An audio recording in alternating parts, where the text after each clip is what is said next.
You're watching Toronto Sports Rush on the Bet Rivers Network. Welcome to McGuire Mondays here on the Toronto Sports Rush channel, brought to you by the Bet Rivers Network. My name is Kyle Andrew, and I am, of course, joined today by Pierre McGuire. But before we begin, I want to remind everyone, you know what helps us out? Subscribe to the channel, like this video, and of course, leave us a comment. A lot of the great content on this channel gets pulled from your opinions. Comments are absolutely key. Pierre, good morning. Monday morning, I want to hop right into this with you today. When did you first get the sense that Mitch Marner was not returning to the Toronto Maple Leafs? I'm going to say probably around the middle of January. You just got this sense that it wasn't going to work out. There was no discussion. There were no contracts. There was nothing leaking out. Clearly his camp had an idea where they wanted to go. Clearly the Leafs had an idea where their camp wanted to go. I think there was discussion going into the trade deadline about the potential of him waiving his no trade. Didn't want to do it. There was lots of rumors about Colorado and Toronto making a deal on Mikko Rantanen. Clearly that didn't work out. There were also discussions about Carolina making a deal with Toronto. So I'm going to say right around the middle part of January, Kyle, and that kind of pained me. I'm not going to pretend with you. I thought Marner and Matthews, along with Knies, fantastic line. And I thought Mitchell could see, the forest through the trees. And I just, at the end, I don't think he did. Yeah, there's a little bit of confusion from my end on that as well, because it's just tough to imagine a player moving to a situation better than the one in Toronto. Media difficulties aside, and the pressure aside, he's gone to a Las Vegas team now. For all intents and purposes, from an offensive point of view, it's a slight step down. Is that fair to say? I mean, the one thing I'd say is, and I know I brought this up with you, and this is to be fair to Mitchell and his camp, and they definitely did the due diligence. You better make sure that you're going to play with a guy that's as good or close to Austin Matthews if you're Mitchell Marner. And they found a guy that's close. I'm not saying he's as good, but he's close, in Jack Eichel. So that's the good news for Mitchell Marner. He's going to a situation where there's a guy around him that's going to insulate him. And if it's not him, it's going to be Willie Karlsson. And William Karlsson's a heck of a player. Way undervalued in the eastern part of the United States and Canada because nobody sees him play unless Vegas is in their town. He's really good. So he's going to be fine because he's going to have two playmaking centers to make plays. So with that being said, what was heartbreaking to me is he's an Ontario guy. He's a guy that was drafted by the Leafs in the first round. He's a London Knight guy, so he's an OHL guy. He has this unbelievable bond with Matthews. You watch them in the pregame warm-up. It's sensational to watch. And then he says, you know what? I don't want to be part of the solution. I think maybe I'm part of the problem, so I'm moving on. Yeah, I think that's kind of more what I was referring to, is that bond that you see with them, because it was off the ice as well, too. That's a very difficult thing to rebuild. And let's be very clear, had he taken a Stanley Cup ring into the dressing room in Toronto, he would have become a billionaire in Ontario. He would have had the key to every city in the province and half of them in the country. It would have been incredible. But I want to contrast that with the difference of what happened this offseason. Paraphrasing Brad Treliving's words, Matthew Knies was pushing to get his extension done. He wanted to be in Toronto. He wanted to stay in Toronto. He wants to win in Toronto. What does that say to the fan base? Because for me, I see optimism on the horizon for this new look roster. Oh, absolutely. And we've talked about that a lot. It's such a valid point that you're making, Kyle. So the truth of the matter is, I wasn't surprised that Knies wanted to get this done because he knows he won the lottery too. He's not just playing for an original 16. He's playing for a team in a major media market, and he's also playing with Austin Matthews, a guy that's from Scottsdale, Arizona, where he's from. How many people would have thought this 15 years ago? The two best players are two of the better players for the Toronto Maple Leafs. They're both from Scottsdale, Arizona. I mean, come on, let's get real. Nobody would have thought that. So I think he just said, I want to stay here because I see the grass as being really green here. It's not greener on the other side of the pasture. It's greener here. And I also think, realistically, most guys on that Toronto Maple Leaf team know they're not that far away from being really competitive and having a chance to win the cup.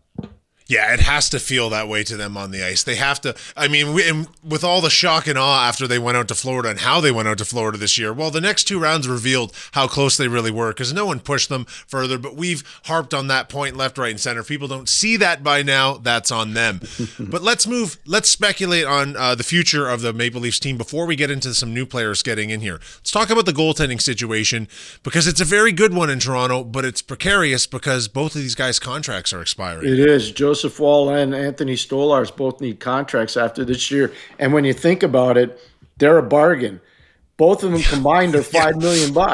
So, and I think we all know Stolarz was a steal last year. He wanted to have a chance to be a starting goalie. He knew he had the chance to beat out Matt Murray. He knew he had a chance to beat out Dennis Hildeby. He knew he had a chance to beat out Joe Wall, and he did. And I think the Leafs season kind of turned when he got run over by Sammy Bennett. And that's not a knock on Joe Wall, but Stolarz had this thing going. I think you would agree through the first 2 games. He was stellar. He wasn't a little bit good. He was really good. And so they're going to have to figure this one out. Now, I do think because of his age, Stolarz might be in a position to say, you know what, I really like it here, and I'll give you a little bit of a discount. I don't know if Joe Wall will do that. I just don't know. So this is going to be, and nobody's talking about this. This is the next pressing issue after they get done with this trade season, because there are going to be massive trades coming up. The new pressing issue for Brad Treliving is going to be, how do I keep my goaltending position structured, secure, and safe long term? Because that's what they need to do. Right, and that's obviously going to affect. I mean, we're gushing about their cap space right now, but this will eat into that to a degree, and so that means they have to be very careful in the trade market. And beyond that, for priority sequence, they don't really have a lot of draft picks coming up in the next few years, so they're going to be able to only rebuild this roster if need be through the trade market, through free agency, and all things to consider. Who else do they have? Do they have anyone else coming up in net that they could be looking to? Like a serious number 2 guy, let's say. Yeah, maybe Dennis Hildeby, I think, would be that guy. But Matt Murray moved on, obviously. He gets signed by Seattle. And first of all, class move by the Leafs. They knew Matt Murray wasn't going to beat out Wall, and he wasn't going to beat out Stolarz. So they said, okay, we get it. Yeah. We're not going to hold you back. And Matt desperately wants a chance to be a starting goalie in the league. So I thought it was really classy by the Leafs and what they did. To me, the biggest thing, and to back your point up on this, Kyle, for the fans, if you go look at their American League roster and look what they've done the last 2 springs, it's to address those limited draft picks that you're alluding to. So they signed players out of Dartmouth. They signed players out of Quinnipiac. They signed players out of Union College. They're attacking the free agent market out of Boston University. They're going after the college free agent market, which I thought 3 years ago would trend towards being a really important resource for a lot of teams. I didn't think it would be a resource for the Toronto Maple Leafs, but clearly they understand it's really important for them right now. So this is where Mark Leach and Jimmy Vesey Sr. in particular, those guys have to come up really large as scouts doing the college stuff. They have to come up large, identifying and finding those free agents that can help.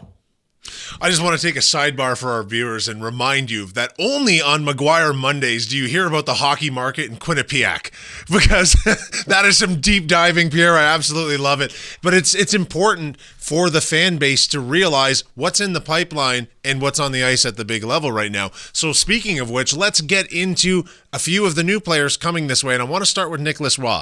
I've got up his most recent stats, and let's go back to 21. He's a 39-point guy, a 30-point guy, a 41-point guy, a 31-point guy, playing lots of games, big physical guy. In the Stanley Cup run in 22-23 for Vegas, 30-point season is okay.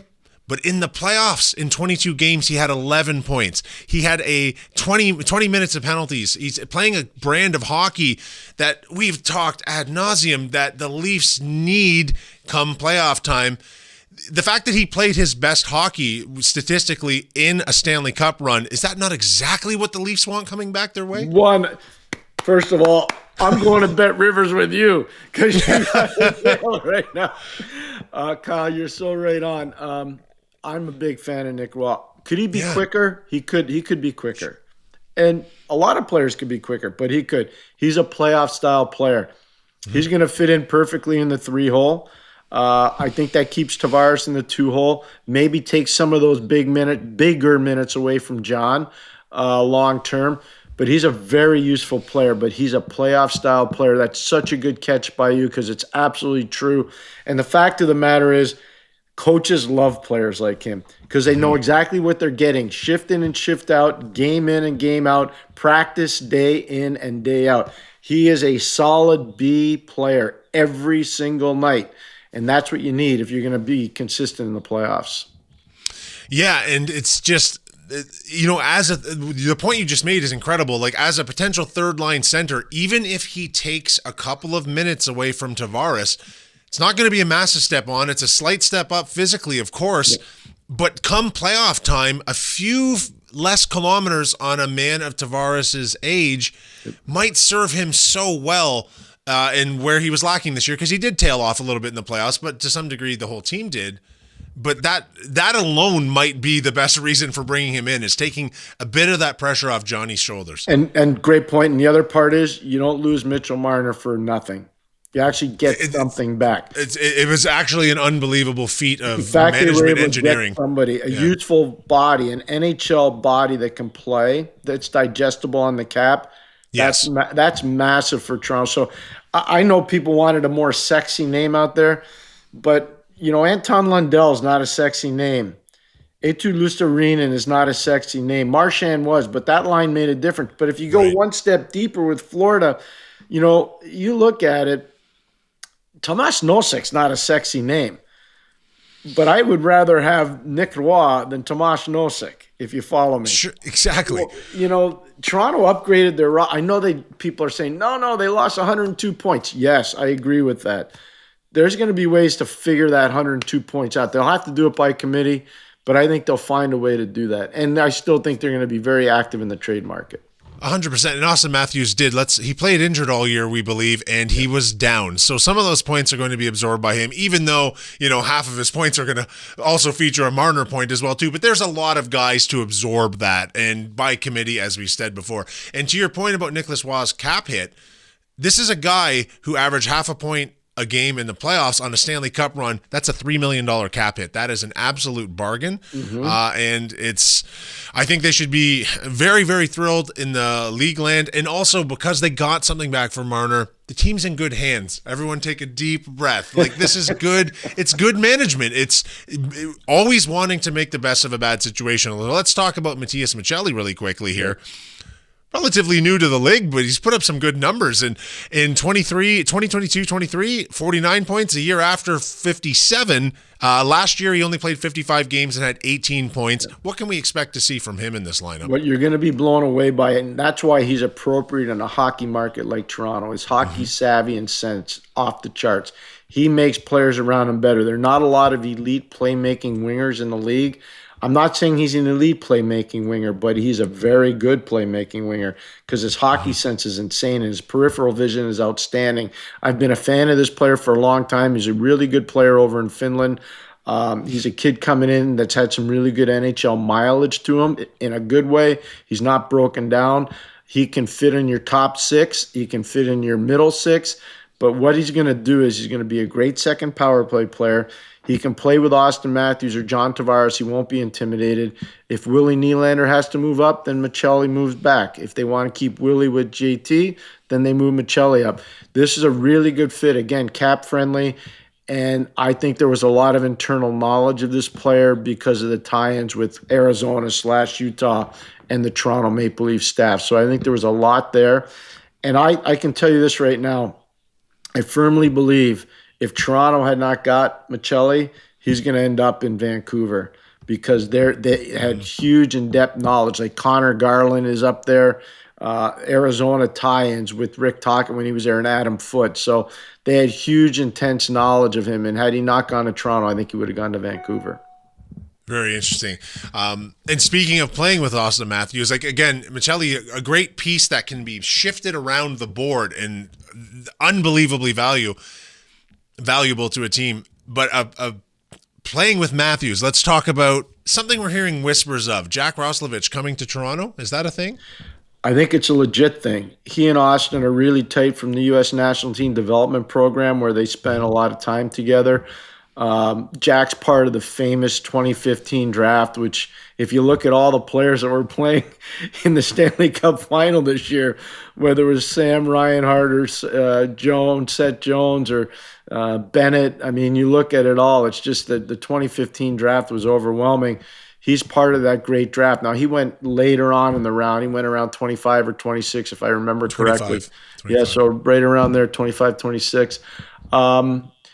I don't think so. Here's the thing on Roslovic. He can play center, he can play wing. He's a sturdy physical body, but he's not going to overwhelm anybody.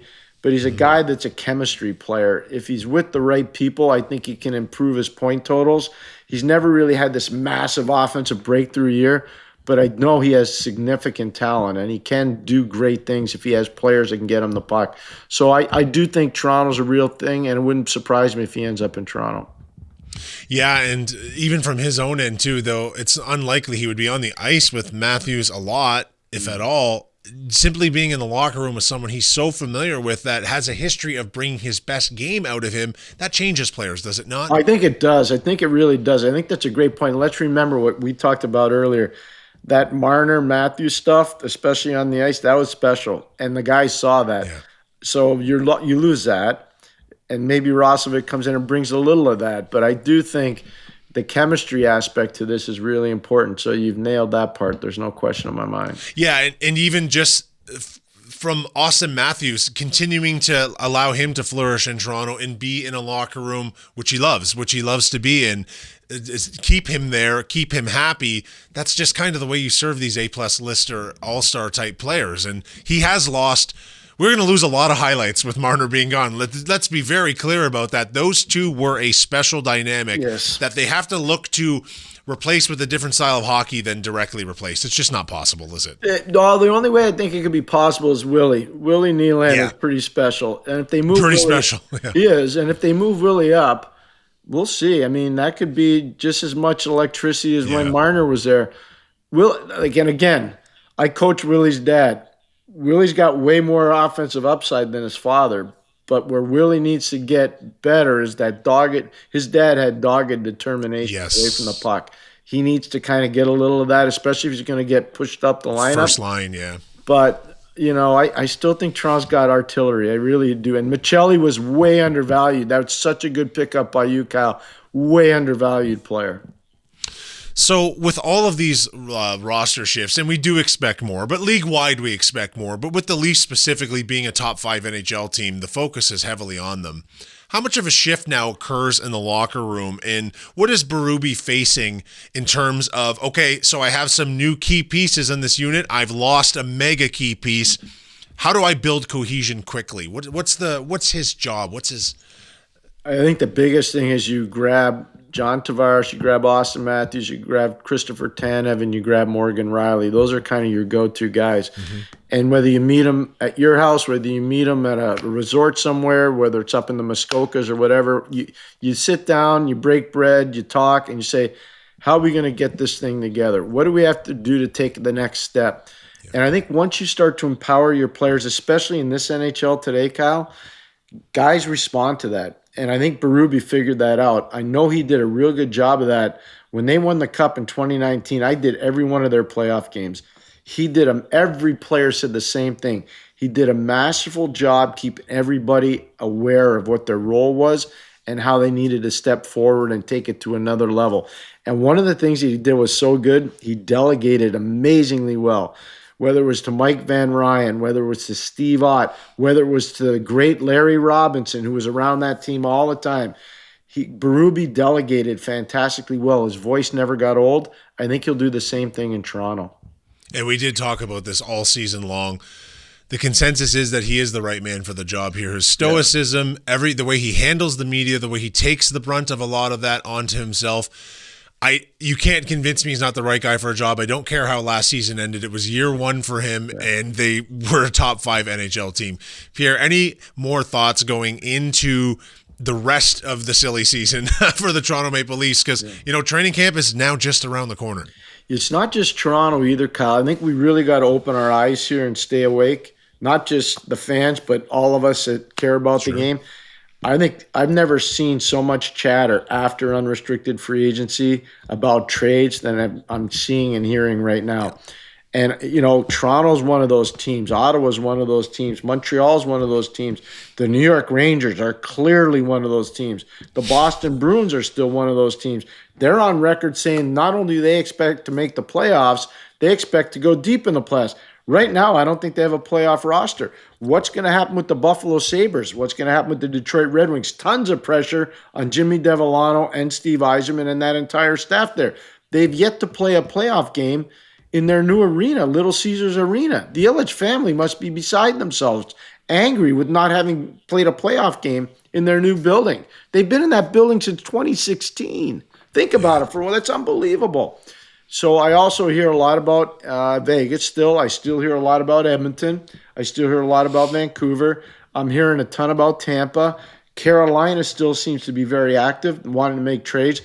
So when you look at it, I've never seen so much open chatter like I'm hearing now, especially at this time of the year, because most executives, they want to go on a break for 2 to 3 weeks with their family. That hadn't happened yet for a lot of these guys. So I think we're going to see a lot, and I think you and I could be very busy going into the next 2 to 3 weeks. I think it's very true, Pierre. And, of course, if you care about sports in Toronto, the Leafs in Toronto, or Canada broadly, you have to care about the rest of the league and all that's going on. And just going back to the NHL it's in good hands right now. Yeah. We came off the Four Nations, which was such a showcase for the game. When basketball was having a really bad PR run, hockey was stepping up. We had an amazing playoffs with incredible performances. Now, I've never seen the NHL capture so much sports attention in an offseason like this year. It's been, as you say, incredible. Usually it's the free agency period, then it's a lull. I think it's more interesting right now speculating. I think speculation's good. Hot stoving it just shows like this. 5 years ago, shows like this didn't exist. Yeah. I think there's a market and a value for that, and I think it's because it's a passion for teams. Original six-city teams like Chicago, no playoffs. New York, no playoffs. Toronto, quick exit. Boston, no playoffs. Ottawa, quick exit. Montreal, quick exit, even though they did make the playoffs. Those original 6 teams. Detroit, no playoffs. Haven't had a playoff game since 2015. So you look at it, there's a lot of scrutiny on a lot of these teams now, and people are hot stoving more than ever before. And I think that's kind of led to where we are right now, which is kind of exciting. Well, folks, we'll leave you with that, Pierre. Thanks again, of course, for joining me on your show, McGuire Mondays. My name is Kyle Andrew. On behalf of the Bet Rivers Network, this has been Toronto Sports Rush. Thanks for joining us. Thanks for watching Toronto Sports Rush on the Bet Rivers Network.